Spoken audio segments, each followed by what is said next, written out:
Hey guys! Welcome to English Podcast 2.0. As you know, when you try to master something, you have to be consistent. But being consistent doesn't mean doing boring things.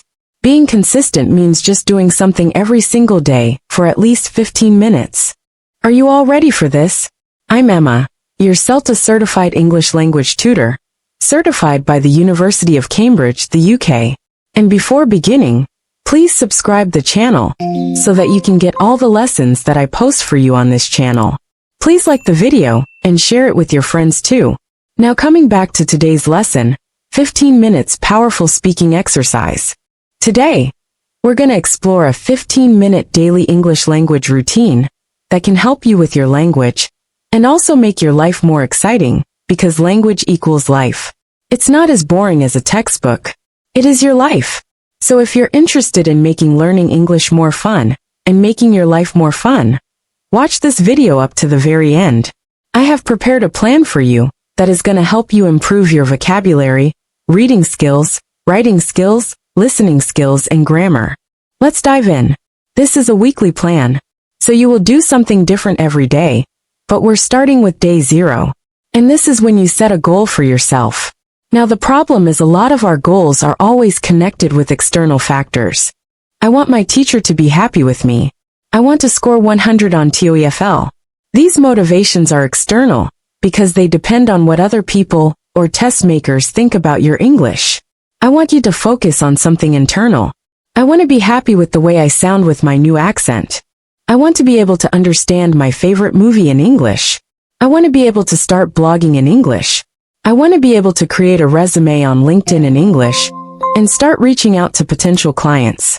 Make this motivation internal because it's going to help you tremendously through the process. Problem is if you seek external motivation and it doesn't happen, you become demotivated and you stop. My goal here is to make you super excited about the English language so you don't stop. My ideas of how to make learning English even more exciting is connecting it with the things that you love. So one of the things that I do, I started singing in English because I know this is the language of the most popular songs in the world, except Korean. So internal motivation, internal excitement is really important when setting a goal in English. And of course, it doesn't mean that you have to give up all of the goals connected with taking the test, etc. They have to be there, but they don't have to define your whole journey. When you decided what the goal is, you need to learn how to be consistent.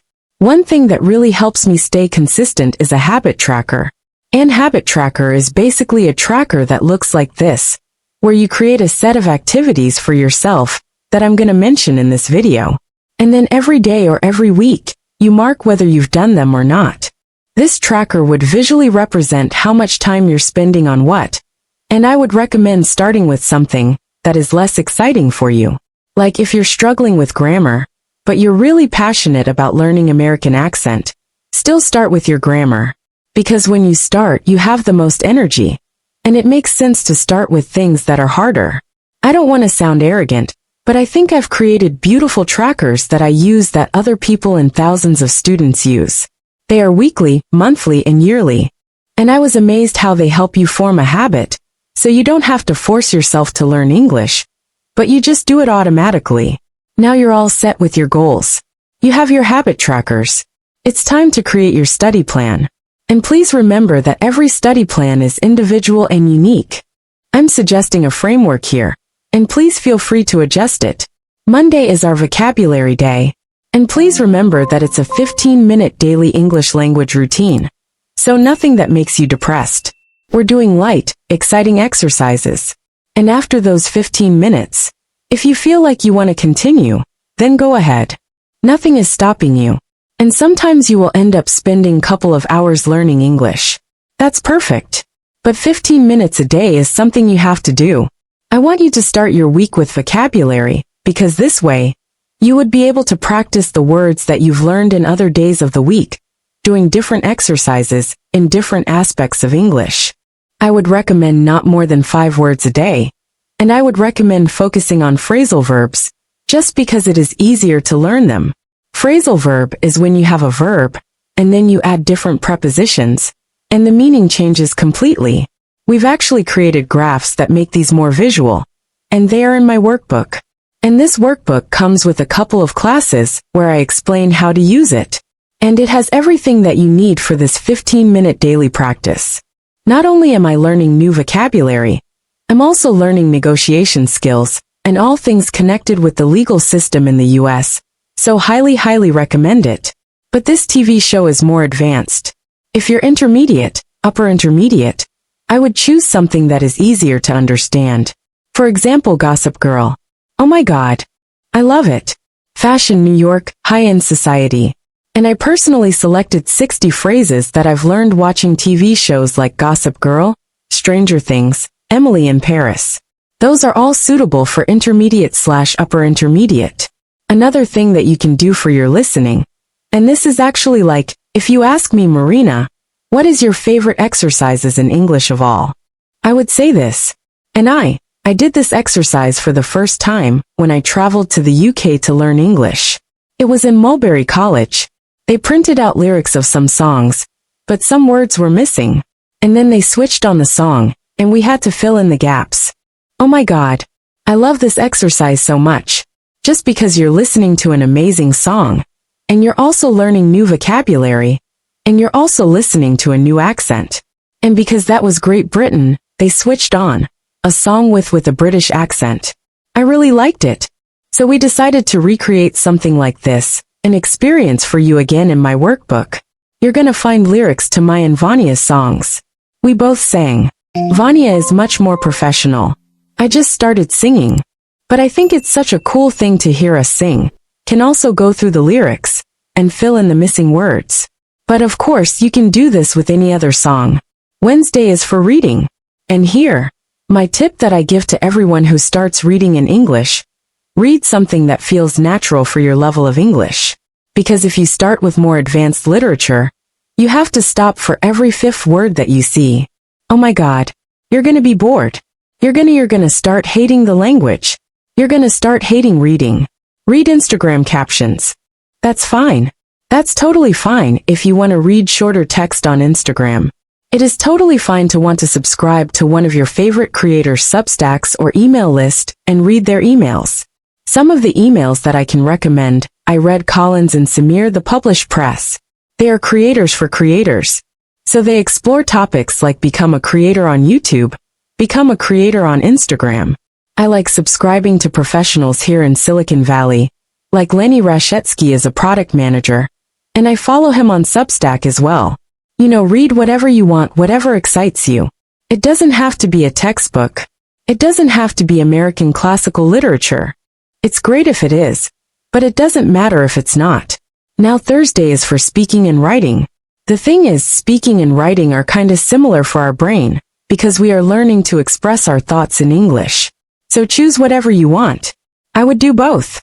Speaking to a camera has taught me a lot. So if you want to do something like a recap of what happened to you during this week, what you've read, what you've learned, how are you progressing towards your goal? Maybe you had something that happened to you this week, and you want to share it. And it could be a video. It can be a voice message to your friend. It can be a WhatsApp group.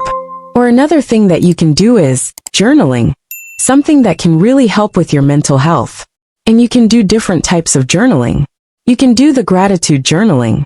So every Thursday, you sit down and you write down 20 things that you're grateful for this week. This is an amazing practice to help you stay sane and help you stay grateful for everything that you have. Another thing that you can do is write down top 10 things that you would buy yourself once your goal of learning English is complete. Imagine you move to the States, or whatever you're dreaming of. You move to the States to start a company. You're making $10,000 a month. What would you get yourself? This mental exercise also helps you visualize your real goals, some physical things that could make you happy. So adopt any practice that you want. Now Friday is for grammar. And I know grammar can be one of the most challenging things in English for a lot of people. And this is why I specifically chose Friday for grammar. The thing is, on Friday, our brain is like, oh, this is the last day of the week. Saturday is tomorrow. So I tend to do this. I tend to work more on Friday versus Monday, because I am expecting the weekend, and I am happier. I am more relaxed. So Friday is when I do harder things. I don't know if this works for you. Feel free to change this routine. But may I suggest some topics that you should focus on upcoming Fridays? Topic number 1 that almost everyone I know struggles with is articles, a and the. Another topic, marker words for tenses. I know we tend to learn tenses step by step, like this is how it's formed, etc. I'm pretty sure you all learned them this way. Try to do another way. Try to do marker words. When you see a word yet, what tense is it? Read a sentence. Get the context. Define the tense. Conditionals. Reported speech. Modal verbs. Prepositions. Oh my God. I can think of so many topics here. Okay. I'm gonna give you one final encouragement. I challenge you to spend the next 30 days following this routine and learning English for 15 minutes a day, excluding weekends. I haven't mentioned weekends because I know maybe you have a family, and it's family time, and you need time to rest. But let's do weekdays, Monday to Friday for 30 days. 30 days might seem like a lot when you first hear about it, but believe me, they're gonna go by fast, but you will be able to form a habit. You will find this challenge in my workbook, English as a Lifestyle, How to Stop Learning English and Start Living It. This is my philosophy behind learning any language. It's for your life. It's for you. It's for your goals, not for some test makers. This is the workbook that I've been referring to throughout this video. It has everything that you need to complete this challenge. It teaches you different grammar aspects. We've created a lot of exercises, so you can practice. We have created a lot of exercises for you listening, reading, vocabulary, and it also comes with 1,000 cards with most used words in English. Yes, exactly. You're gonna get a list of 1,000 most used words in English. And if you learn how to use them, you will be able to communicate in English, and you will be able to put them on cards that come together with this workbook. You will print them out, and you will start repeating them every day. Thank you guys so much for watching this video up to the very end. Please share it with your friends, and I will see you very soon on this channel. Bye bye.